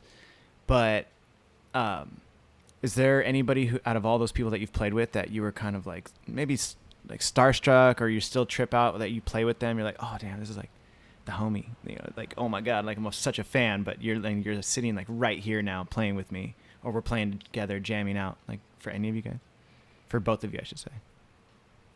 I mean, I think playing with like a lot of the like Jamaican artists that we got to play with, in our our growth and upbringing, like as a band, I think like playing with, we've played with Steel Pulse was really cool to play with them recently. I mean, that was like, wow, really? Yeah, that was a trip. That's so sick. Yeah. Oh my god. We got some opportunities kind of in the works, like working with some of the guys from UB40, which is like, whoa, yeah, whoa. Pretty crazy. That's pretty crazy. I mean, that's like, music that I grew up on, Yeah. Like that was the music that was playing when we were going down to Mexico to build these houses, and like falling in love with that Greatest Hits album. And then like, what? Like we're going to possibly be working with those guys. I mean, that's pretty cool. Damn. We got to work with Sly and Robbie too. Do you know who that is? No. They're like the drum and bass. I think they're on of Jamaica, They were like on everything you basically heard from the 70s, 80s, and 90s. Oh, wow. But Like a Lee Scratch Perry almost. They were, but they were like a rhythm section. Oh, so they were the drum and they were on like, pretty much every record you've ever heard. On the Barrington Levy shit. Like, oh, sick. the Gregory Isaacs, Black Uhuru. Yep. All of that stuff. And they discovered our album, or an EP that we put out back in the day. And they're like, we really like this song, so we want to do a dance hall remix of it. Sick. So they went and did that. But, these guys have Grammys. They're credited on over, like, 250,000 recordings. Like, damn. they've done shit for the Rolling Stones. Like, they did the Fugees. And you just played with them? No, they're still playing, but they, years ago, they found our music and contacted us to rework our music. Yeah, which was crazy because...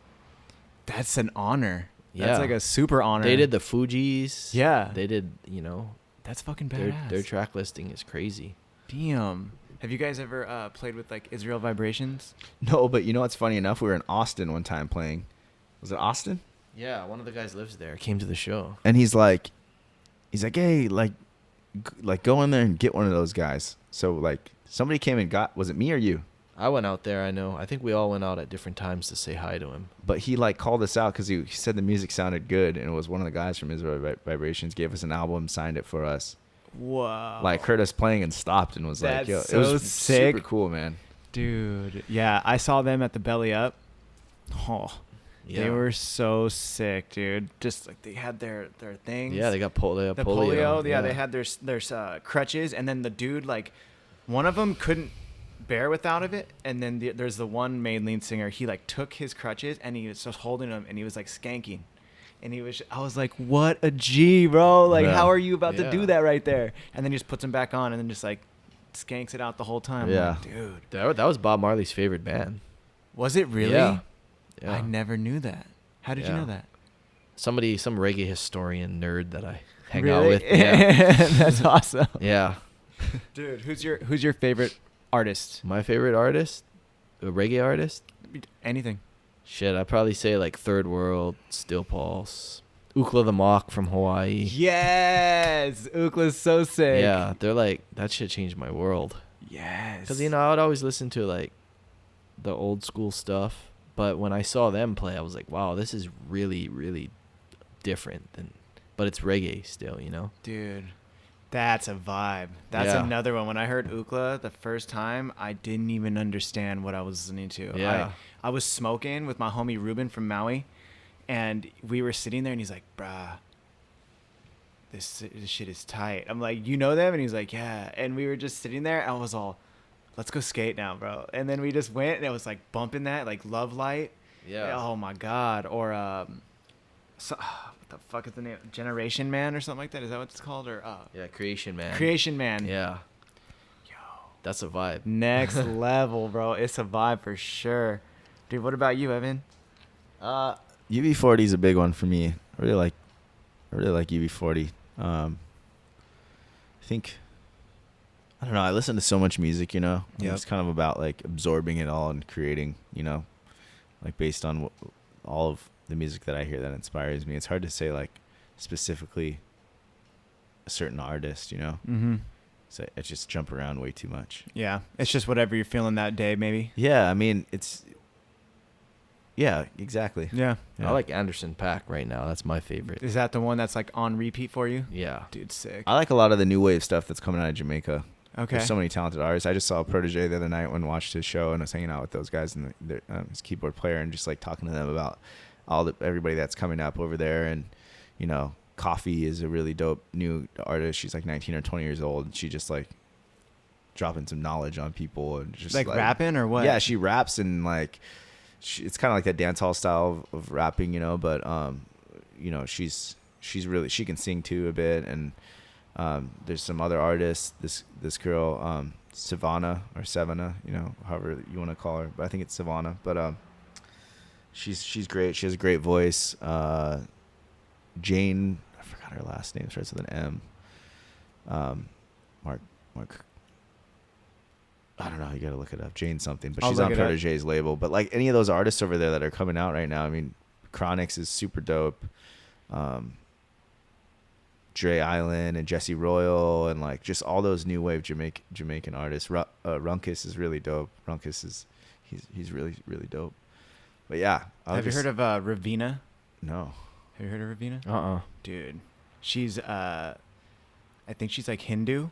Huh. And she's cool. like 25 and she's an R&B singer like Snow Allegra or like Sabrina Claudio, whatever. Just soul, bro. Like when she sings, it's so good and it has these like just funky vibes, bro. The beats are they're sexy. I can't even. That's like the new shit I'm on. That's way too sexy. It's awesome. But definitely check them out or her. Yeah, I'll look into that. Yeah, Anderson .Paak's pretty cool though. I like that. Have you heard? He has a song with The Game. That's pretty tough. I like that.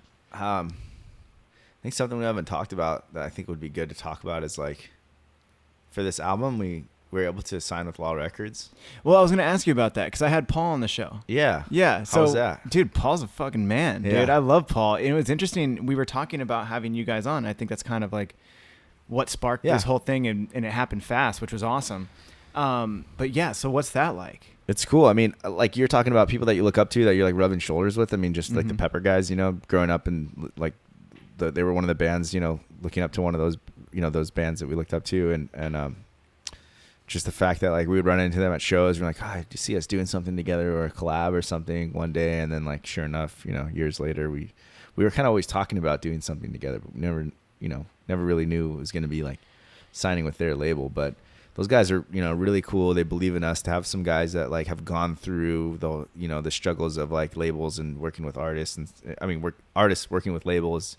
They really had a good, you know, perspective and good head on their shoulders for like what the artist needs, you know. And I feel like they do a great job of like allowing us to have that freedom, which is super cool.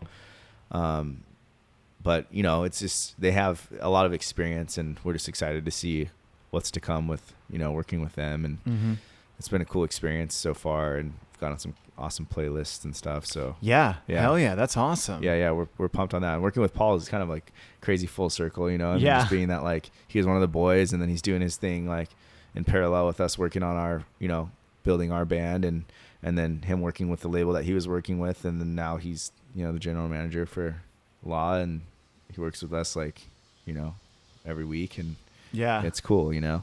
Especially have somebody that has like that really cares about us, you know, as friends and as the label. It's cool to have somebody on board like that. Cause like, you know, it's you gotta have people that care Dude, about that care you. about, yeah. Yeah. Fuck yeah. That's That's fucking That's amazing. how you win, you know. Yeah. Dude, that's great. I mean, so what is, you know, having a label now, what does that really do for you guys? Does it give you more outlets to reach more potential fans? Does it like We're is kind it of learning. promotion? We're kind of learning a bit, you know. And this is our first label that we worked with, but yeah, I think it's the promotion, the marketing, presenting opportunities. It's, you know, helping us do certain things that maybe we wouldn't be able to do, like financially, you know, which is really cool to have somebody have your back like that. Just it's a mix of different things. Like I said, it's a learning experience. We're kind of just discovering new things as they come, and Do they make your CDs too? So we have a company that does it, Oh, okay. but yeah, but sort of, Sort of. yeah, That's tight. yeah. We Man. both, like work together on that kind of thing. So Damn. So would they also send you on tour and stuff as well with like Pepper and all the other bands that are on there? those are definitely like We hope so. Yeah. goals down the road, yeah, for sure. But you know, there's talks of that for sure.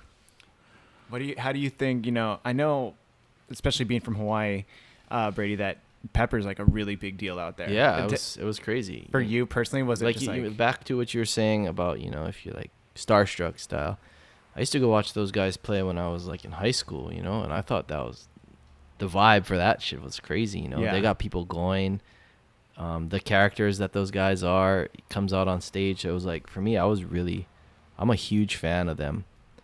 And, you know, I was starstruck too the first time we played with them and got to meet them. But it's crazy, like, as our relationships with them evolved, you know, they've become kind of like homies, kind of like how you and I are sitting right here, you know. Khalil and I, you know, I call him for stuff sometimes. And Those guys are some of the most humble people, you know. It's like for them, they like really appreciate the fact that like they get to work with us, and it goes both ways. Like we're really appreciative of that the fact that we get to work with them, you know. And it's like they're so humble. They don't look at it as like, you guys are lucky to be working with us, you know. It's like, thank you, you know, every single time. And it's just a really good feeling. It makes us feel good about our relationship with them, you know, and that they have that kind of like welcoming, like they're in it with us kind of thing, you know. It's not just like, no, they want to see you succeed. They're giving you, they're setting you guys up for success. They're in a way, they're coming onto their label, it sounds like they've kind of taken you under their wing, and they're kind of like here, like fucking here's this platform, fucking kill it. You know, so I think that's great. I'm glad it comes full circle in so many reasons. I mean, you being from Hawaii, Brady, and then that band being from Hawaii and who they are, and then Paul. It's like, dude, hell yeah. That's so sick. it's like, that's the beautiful thing when you get to work with your friends, you know, on these kinds of projects. Oh yeah, that's great. Does that motivate you guys and like maybe a little bit more to be like, I want to not just do it good for myself, but I want to do it good for like the people who believe in us? Yeah, it's a team win. Yeah, everyone wins, you know. That's tight, dude. I have I think one more question from Dana. Let's see here. Dana can't even text me back. How is she communicating with you? oh, is this bro. Dana? This is Dana? Yeah, this is Dana and Cassie. Oh, you can't answer Dana's questions, Brady? Dude, that's what. Yeah, most of them are from her. But dude, it was hella funny. Is that I texted her and she's like, "Yo, I have to stew on this for a couple hours. I'll hit you back." Yeah, I know. I already know how that went with. Oh, she's gonna be so disappointed. Oh, bro, I know. She's gonna be super. She bummed. knows the answers to these. I think this is gonna make up for it. Hopefully, you're down, Evan. It says, Evan, can you freestyle all about Brady? Can you do a freestyle all about Brady? That's what it was. Can you do it? Man, I'm really not good at freestyling. I'm pretty good when I'm in the right state of mind, but Is that a pass? I got one more that's kind of ridiculous, but it's for Brady. I could write something maybe real quick. I'm gonna ask Brady, and then you can do it. Brady, you used to hoop it up back in the day. What would you consider who would you compare yourself to if you were a professional basketball player, style wise, or like just in general? Damn, that's a tough one. I have to stew on that. I would say James Harden. Oh, why? James Left-handed, Harden. that's why. Bruh. And I wasn't very athletic, but I had the shifty moves. You had the shifty moves? Yeah. Dude, like, look at that guy. He doesn't look athletic at all, but, you know, he can get open. He could create space. He can do that step back move he does. That fucking step back move. Oh And my everyone God. hates it, but look. Dude, I can't stand James Harden though. Just because I love basketball so much, Yeah. and I like the sport. I love my team, but I love the sport. So I appreciate everybody. But that fool just crying all the time, especially when Steph Curry won back-to-back MVPs. Yeah. He's like, oh, I should have been the MVP. And then he didn't win it again. It's Giannis won Yeah, it. he's still saying the same It's thing. like, bro. I'd say Klay Thompson then. All right. For I'm you. down.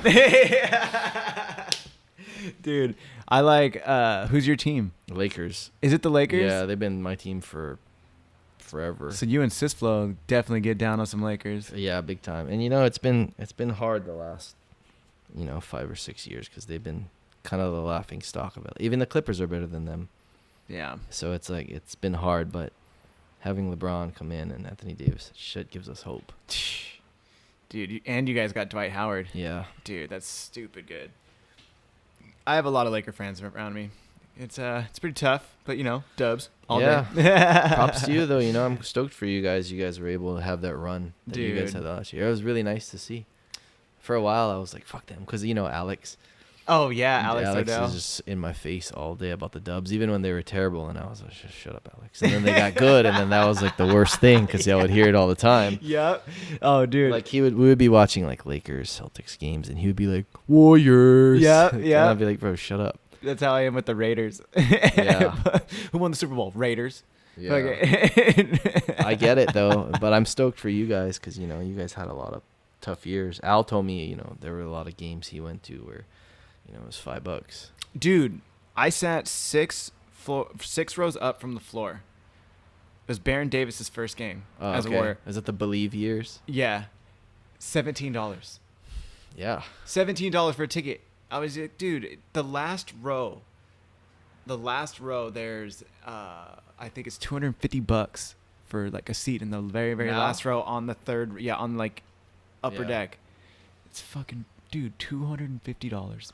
I can't. How much does it cost to go to a Laker game? Yeah. I mean, I went to go watch. I mean, the last time I went was probably like 10 years ago, but that's when Kobe was still the years they won. And Yeah. they played the Pistons when they were winning too. Yep. But I think I only paid $100, but I was in the nosebleeds. Okay. But that was, 10 years ago. Was that Ben Wallace era? Yeah. Oh yeah. Dude, that's funny you said that because that game that I went to, Baron Davis's first game, it was against the Detroit Pistons, and I had I think 2K. Yeah, 2K had already come out, but Ben Wallace was on the cover of it. I think it was like 2K2 or something like that. And I remember he was. Is that on Dreamcast or what? PlayStation? I think it was ESPN. Yeah, it was like not really good, but he was on the cover, and it was like, oh my god, bro! Seen him in real life, biggest human I've ever seen in my life. Dude, he's jacked. Dude, and now he's bald. What happened to that fro, bro? That shit was ridiculous. The one thing else I wanted to ask too before Evan gives me his flow here is that I saw that you guys did an acoustic album. Why would you? Why the acoustic album? I just wanted to strip those songs down. Yeah, Yeah. it was a good album, dude. I really like it. People, you know what? I do too. I think it's kind of got a backyard style feel. In Hawaii, everyone's got at parties, people got their guitars or their ukuleles out. And I always like that kind of stuff because I believe, like, if that sounds good with singing, like two things, then it's a good song. It's a good vibe. Yeah. Don't complicate it. Just do it. Just super simple. Yeah. Dude, I like that. I think I need to spend some more time on this to really. I can't put Brady in a quick flow. There's too much. There's too much there. Okay. Like this is good. We'll do an additional footage section of this podcast. All right. Maybe you could just feature the track on. Yeah, I'm down. Yeah. So, do you know Bucky? Do you know Bucky? Yeah. Okay. I was talking to Bucky last night about you guys coming on today, and he was like, "Dude, let me know if you need some help. He's like, I'll bring a couple soundboards next time. He's like, have the boys bring like an acoustic set and Oh, that'd like be cool. do like the Caffeine and Green sessions. I was like, yo, I was like, that's a good fucking idea. So maybe next time we'll get like, I have another mic too. So if you might be like, I always tell Sysflow and all those guys, like, if you want to come on just like to promote a new album or whatever, we can have you guys on next time and just like promoting shows or whatever needs to be done. And like, we could do that. That'd be Yeah, sick. it'd be Have sweet. Bucky come in and film it or something too. Yeah. That'd be fucking badass. Well, next time then. Yeah. We'll do the flow next I just started time. writing and I'm like, wow, this is gonna be very dense. Like, Dude. Well, is there anything else? I mean, we've done an hour and 42 minutes already, guys. I mean, we can wrap it up. I think another quick thing, you know, that you might not know about, a lot of people might not know, but we just joined up and partnered up with Smoke Flower, which is they're a lifestyle and clothing brand that gives Okay. back, and they work with like the Malleola Foundation, and they work with a lot of nonprofit organizations, which is really cool to work with a brand that, you know, gives back. Yep. And also Illuminate CBD. They make CBD flower joints, and they Yeah. make like pain rollers, and they do all sorts of really cool stuff. We just got to go spend a day with those guys, like learning about their products and just, you know, learning about those people and what their mission is and what their goals are. It's just really cool to be working with two like really, really, you know, dope new brands. That's cool, man. Yeah. So you get So- CBD joints. Yeah, we do. It's right here. I thought I had one. Yeah, Oh, it's is that? right here. Yeah, there it We is. were already smoking it. Should we light that right now? Here. Where's the thing? Where's the lighter? We'll end it with smoking your guys' CBD. Thank you, sir. Oh, what? Is this a smoke flower lighter right here, guys? Oh, my God. Yeah, dudes. Well, I'm super stoked that you guys were able to come on. Yeah, man. Thanks for having us. It's always fun to, you know, reminisce and talk and let people know what's up with the new stuff we have in the works, you know. Dude, well, I'm just excited for this upcoming show because I love the music box. I Yeah. love it there. And we just saw Leilani Wolfgram with like Andrew Ackerley. Oh, that's and cool. then the Flomads played as well. So I was like really excited to play there. And then we got like on the VIP section. We were in the back with all the boys chilling. And that was a lot of fun. But I can't wait to see you guys play there now. Now that I know like the backstory and like kind of where you guys have come from, what you guys have gone through, and how you've progressed as artists, I think it's gonna mean a lot more. And I'm looking for the vibe. I'm gonna be looking for that It'll vibe. It'll be there. Is it gonna be only new album, or are you gonna do like a couple hashtag those were hits? No. We do a mix. No baggy clothes. We do a mix. You do a mix. Yeah. It's fun to kind of be where we're at now. You know, there's a lot of like technology involved and cool stuff that like technology has to offer that we can incorporate into our set that allow us to just kind of bring like a better experience to our fans. And that's something that we always want to be pushing is like, you know, like the production and just really making people, you know, let people get their money's worth when they come to our shows. Yeah. But yeah, I think that and maybe some new music.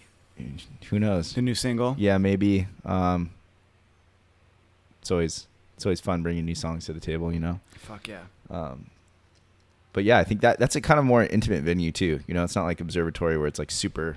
You know, everybody's kind of in that like more narrow space. You know, and it's just there's like levels to it. It's Well, I a was cool gonna say venue, you can go know? onto the third floor, and because it's like the second floor I think is like the VIP or whatever, and then the third floor is like open public, so you can watch like from above. Yeah. And you can walk all the way over to the point where they're like over you guys. Yeah. So it's super sick. I saw Ukla Lamont there. Yeah. Dude, it was epic. Oh yeah, I was there too. Dude, were you? Yeah. Dude, such a good show. Yeah, super Such a good. good show. All right, well, thank you guys. I look forward to seeing you November 2nd. And tell the people where they could find you. Instagram, YouTube, whatever.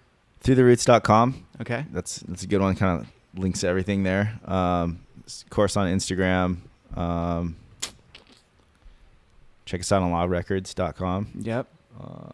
And all digital media outlets too. All digital media. Spotify, Pandora, Amazon, Amazon, yeah.